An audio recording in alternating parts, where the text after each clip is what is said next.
सो hey guys, welcome back. देखो यार, बहुत सारे ना मेरे फॉलोअर्स जो हैं यूट्यूब पे, बहुत सारे नेपाल से भी हैं और मुझे हमेशा पूछते रहते हैं कि अहमद भाई यार हमें बताओ नेपाली स्टूडेंट्स का क्या सीन है बांग्लादेश में MBBS वगैरह का। मेरा नाम ललित साउद। ललित? हाँ, अभी फिफ्थ ईयर फाइनल एग्जाम देने वाला हूँ। ये फाइनल प्रॉफ देने वाले हैं अभी। और आप कहाँ से हो? नेपाल दानगढ़ी से। दानगढ़ी, वेस्टर्न बेंगलुरु रीजन से हूँ मैं। अच्छा, तो ये बंदा है नेपाल से, तो मैंने सोचा आज इसी बंदे से कुछ पूछ लेता हूँ और मे भी नेपाली स्टूडेंट्स की कुछ हेल्प भी हो जाएगी। यही चीज़ है आज। और बैठते कहीं वार्ड में, फिर इससे मैं पूछता हूँ सारा कुछ। इस रूम में चलते हैं। एग्जामिनेशन। हाँ, यहाँ पे कोई भी नहीं है। आपको फर्स्ट टाइम किसने बताया था? पहले तो आपने सोचा होगा मुझे डॉक्टरी करनी है, आपका एम यही था डॉक्टरी करने का? मेरा मीन्स फैमिली से पहले से बचपन से ही होता है ना, वो फैमिली का एम्स। और मेरे को भी पहले से ही डॉक्टर बनना है, बनना है, समाज में कुछ करना है, मीन्स समाज सेवा कुछ करना है तो डॉक्टर बन के ही करना है, पहले से ही एम था। उसके बाद ये सोच नहीं था कि मैं बांग्लादेश आऊंगा तो मैंने कभी सोचा भी नहीं था, मेरे दिमाग में भी नहीं था। मैं काठमांडू में आके +2 किया, काठमांडू मॉडल कॉलेज से +2 पास किया। उसके बाद जब +2 पास किया, उसके बाद इधर उधर फ्रेंड लोग से पता चला बांग्लादेश में भी MBBS पढ़ सकते हैं और थोड़ा कॉस्ट कम होता है और ईयरली पे कर सकते हैं। नेपाल में जो था उस वक्त हमारे टाइम में नियरली अबाउट 70-80 लाख लेते, वो भी था। और वहाँ पे क्या था, इंस्टॉलमेंट 2 बार में या 3 बार में ऐसे में पे करना पड़ता था, ऐसे ईयरली पूरा पे करना पड़ता था। यहाँ का जैसा नहीं था ईयरली जैसा, तो थोड़ा दिक्कत हो जाता था। इसलिए मैंने सोचा तो फैमिली को भी ज्यादा क्यों दिक्कत दे, उससे अच्छा इधर आते ईयरली पे कर सकते हैं। जैसे इन्होंने इंस्टॉलमेंट की बात की है, बाकी बांग्लादेश के कॉलेजेस का मुझे नहीं पता है, लेकिन जैसे जिस कॉलेज में हम पढ़ते हैं, भारत मेडिकल कॉलेज, ये फी के मामले में one of the best college है। मुझे लगता है फी के मामले में भी और थ्योरी में भी। वो तो सब मोस्टली सब मेडिकल कॉलेजेस सेम है, लेकिन फी के मामले में बहुत अच्छा है। हॉस्टल्स बहुत अच्छे हैं। फी का सिस्टम क्या है, बाकी कॉलेजेस में अगर आपको मतलब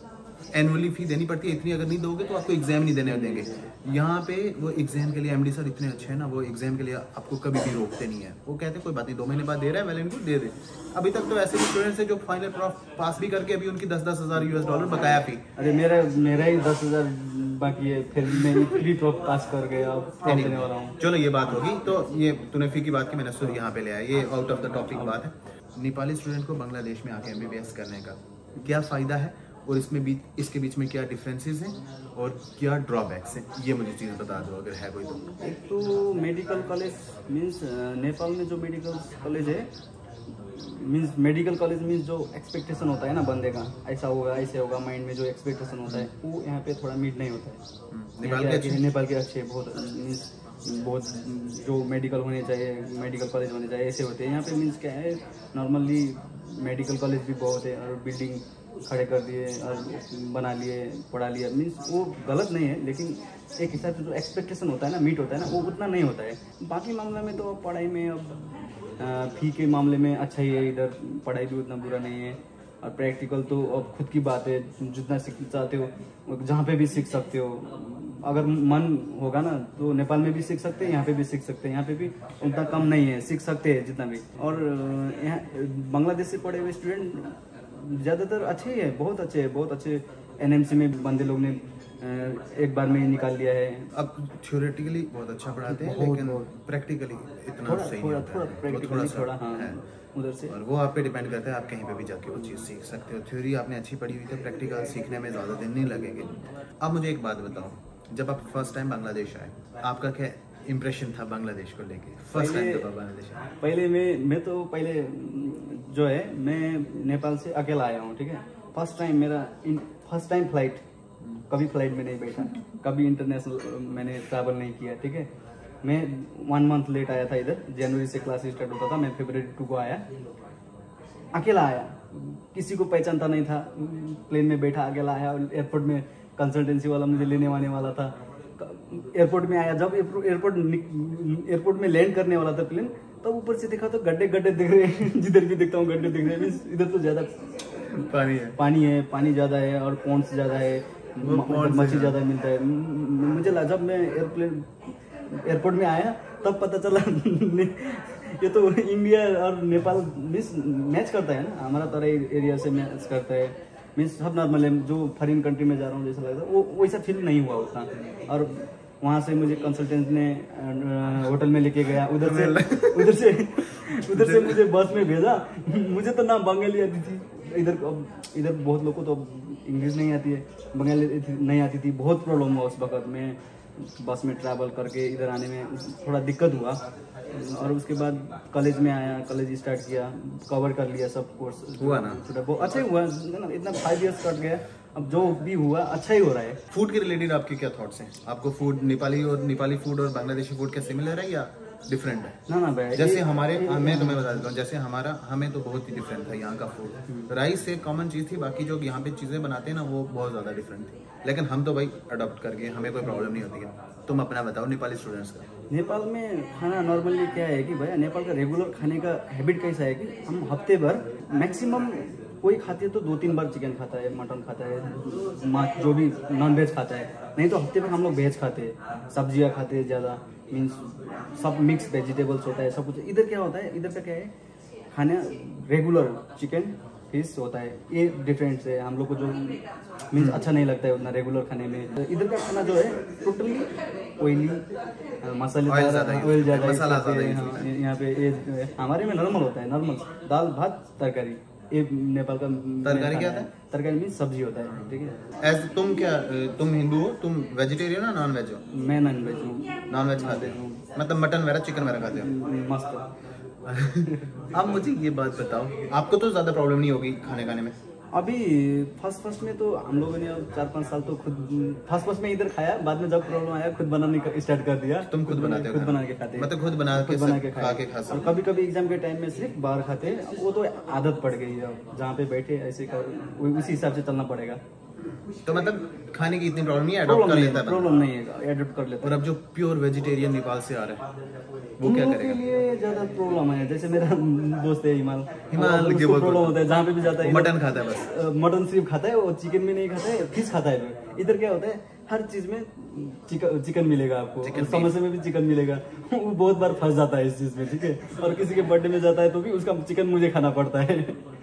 तुम्हारे लिए तो बेनिफिशियल है, लेकिन उसके लिए थोड़ा, उसके लिए बहुत दिक्कत है। वो कैसे खाना खाता है? वो मीन्स ज्यादातर माछ खाता है, इधर फिश मिलता है ना, रूम में बनाता है रूम, वो और मैं एक साथ बना के खाते हैं। रूम में बना के खाते हो, बस ये बात है। और बाहर भी खा सकते हो, इतना ज्यादा टफ नहीं है, मिलता है, लेकिन वेजिटेबल्स के इतने ज्यादा ऑप्शंस नहीं है।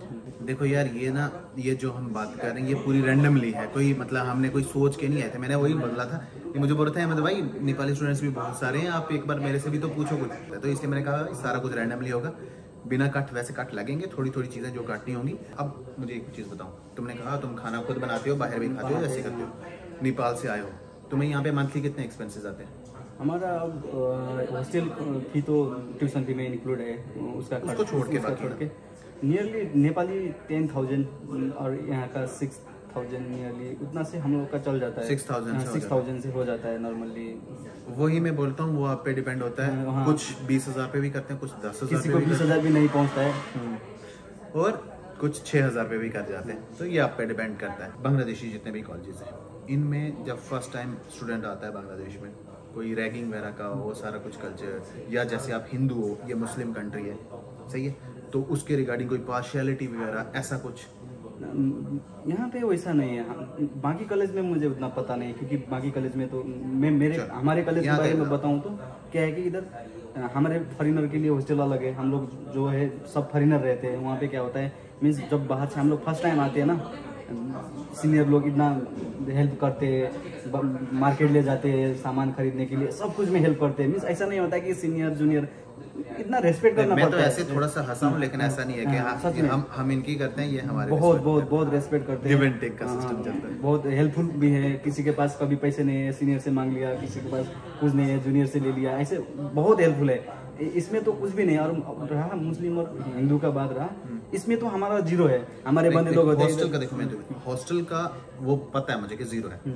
मैं कॉलेज की बात कर रहा हूँ, जैसे आपका जो बांग्लादेशी स्टूडेंट्स होते हैं एज ए नेपाली स्टूडेंट्स, और एज ए टीचर्स का भी कहीं, मतलब उनमें आपका क्या लगता है, कोई आपको वो पार्शियलिटी करते हैं किसी चीज़ में, या वो नहीं?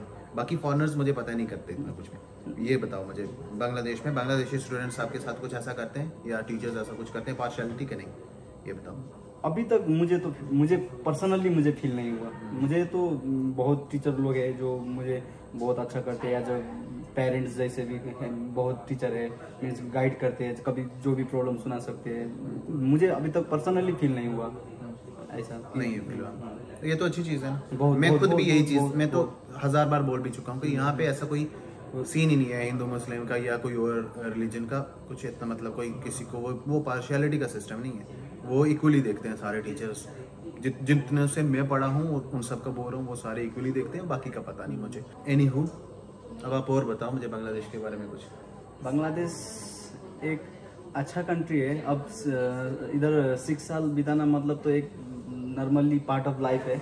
मीन्स जो भी बोलो एक फैमिली जैसा हो गया। ये एरिया तो अब आंख बंद करके भी चल सकते हैं जैसा लगता है जो एरिया में बैठते ना। अच्छा, हमारा जो सिटी है तो सबसे क्लीन सिटी भी है बांग्लादेश का। राजशाही means clean city and green city का अवार्ड भी मिला है 2016 में। यहाँ पे तो घर से ज्यादा भी पौधे हैं, ये क्या बोलते हैं, ट्रीज है घर से ज्यादा। मैंगोज तो कभी खरीदने पड़ते ही नहीं है, रोड में जाओ ऐसे पकड़ के लेके आओ, खाओ। अच्छा है, बहुत अच्छा है, सिटी अच्छा है। थोड़ी टेम्परेचर हम लोग को क्या है, थोड़ा फर्क पड़ता है टेम्परेचर में, इधर गर्म बहुत है, नहीं तो बाकी बहुत अच्छा है।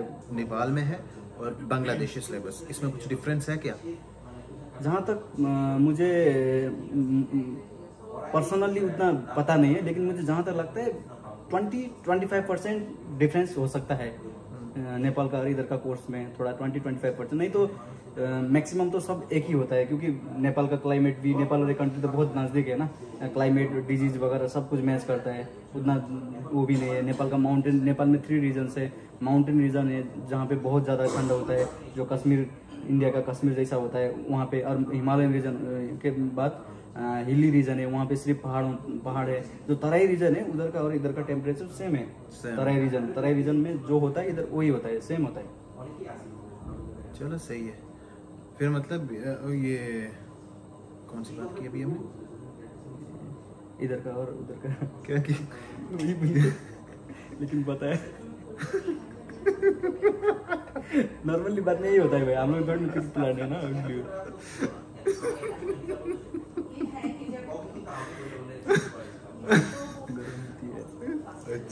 वो हम डिजीज के बारे में बात करते, सिलेबस के बारे में बात कर रहे थे, सिलेबस के। हाँ, इधर के उधर डिफरेंस कितना है।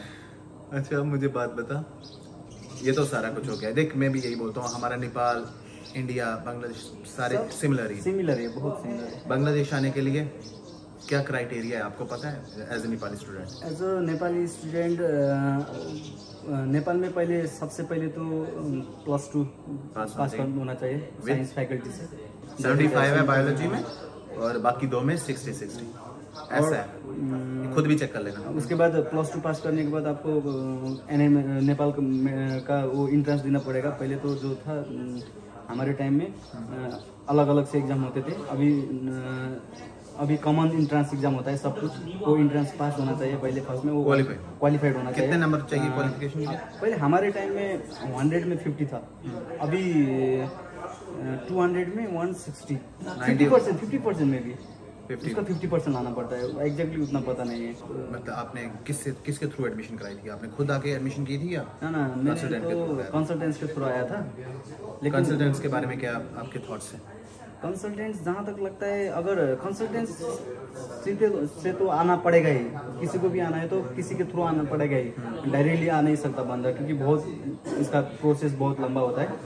लेकिन उससे मैं क्या बोलना चाहता हूँ कि अगर किसी भी कॉलेज में और किसी भी कंट्री में आप जाना चाहते हो ना, पहले उधर के कोई सीनियर्स, आपके रिलेटिव्स, आपके कंट्री से कोई भी एक बंदा होगा, उसको पकड़ो, उससे समझ लो पहले कौन सा कॉलेज अच्छा है। अब कंसल्टेंसी तो जो भी बोल दे सकते हैं, उन लोगों को क्या मतलब, बिजनेस के लिए। मैं जब आया था ना बांग्लादेश में, मुझे तो इतना बोला था कि जो मेरा कॉलेज है, बारिश मेडिकल कॉलेज, ढाका से 50 किलोमीटर दूर है, 1 घंटे में पहुंच जाओगे या 2.5 घंटे में पहुंच जाओगे। यहाँ पे मुझे 5 घंटे बस में, 6 घंटे बस में बैठ के मैं बस यही सोचा था कि अल्लाह वो 1 घंटा कब क्यों नहीं पूरा हो रहा, वो चीज़ थी। इसलिए कोई होना ज़रूरी है।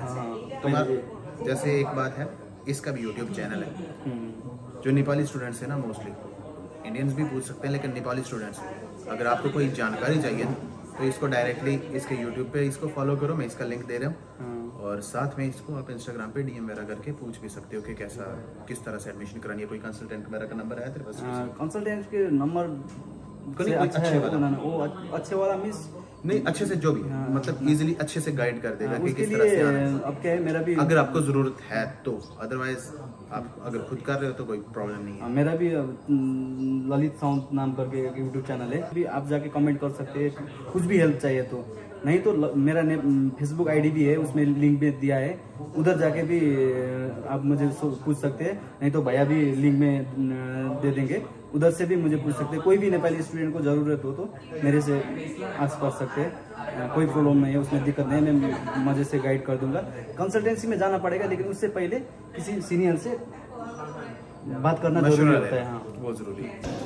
अभी देखो यार, वहाँ पे क्लास होने लग गई थी तो हमने कहा चलो अब वहाँ से उठते हैं। अब मैं एक बात आपसे पूछना चाहता हूँ, आप नेपाल के बारे में क्या जानते हैं? आपके लिए नेपाल क्या है, कैसा है? नेपाल मैं क्या क्या जानता हूँ? हाँ, नेपाल के बारे में मैं जानता हूँ नेपाल का काठमांडू, हाँ, उसके बाद माउंट एवरेस्ट, हाँ, उसके बाद मैं जानता हूँ पोखरा, पोखरा, हाँ, सबसे ये सारा कुछ।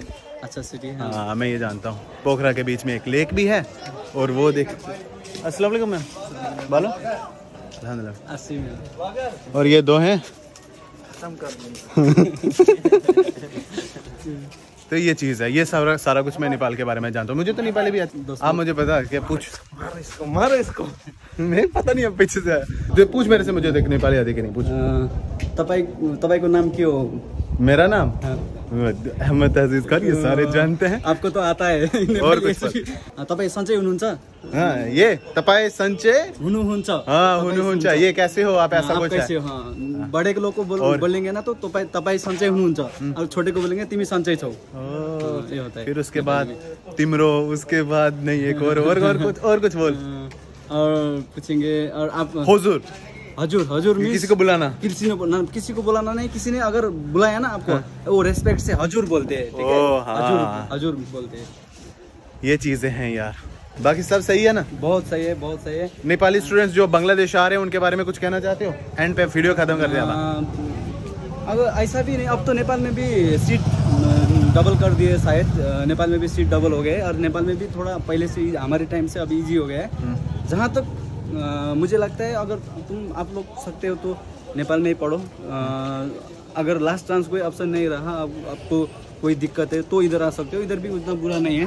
इधर में बहुत अच्छा है, कॉलेज भी अच्छा है, पढ़ाई भी अच्छा है इधर की। अब प्रैक्टिस तो आप जब भी कर सकते हो, ख़त्म करके बाद इंटर में जब भी कर सकते हो, उसकी टेंशन नहीं है। यार मुझे नहीं पता था कि ये बिल्कुल एग्जैक्टली मेरी तरह ही बोलेगा। मैं यही चीज़ बोलता हूँ, अगर आपका एक ही लास्ट एम है ना, वो है MBBS, तो तब बाहर जाओ, अदरवाइज मत जाओ। और ऐसे ये टाइम वेस्ट है ऐसे बाहर निकलना।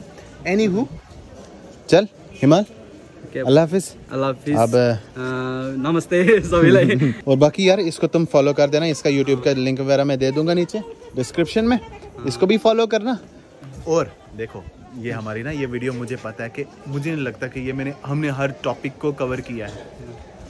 या तो तुम अब हर चीज़ को जानने के लिए इसको मैसेज करो या मेरे को करो, या फिर आप मुझे बता दो, हम एक अच्छे से वीडियो बना लेंगे। अगर आपको सच में चाहिए नेपाल के रिगार्डिंग बहुत अच्छे से एक वीडियो, अपने क्वेश्चन वगैरह पूछ लो, तो फिर हम जिस तरह यहाँ पे आइटम को याद करके सुनाते हैं ना, पूरी वीडियो बनाते हैं, हम आइटम याद करके टीचरों को सुनाते हैं, ऐसे ही हम सारा कुछ याद करके आएंगे, फिर तुम्हें सब कुछ सुनाएंगे। सही बात है, बहुत सही, बहुत खुश लगा भाई। चल भाई, अल्लाह हाफिज। ठीक है, बाय बाय। Bye bye.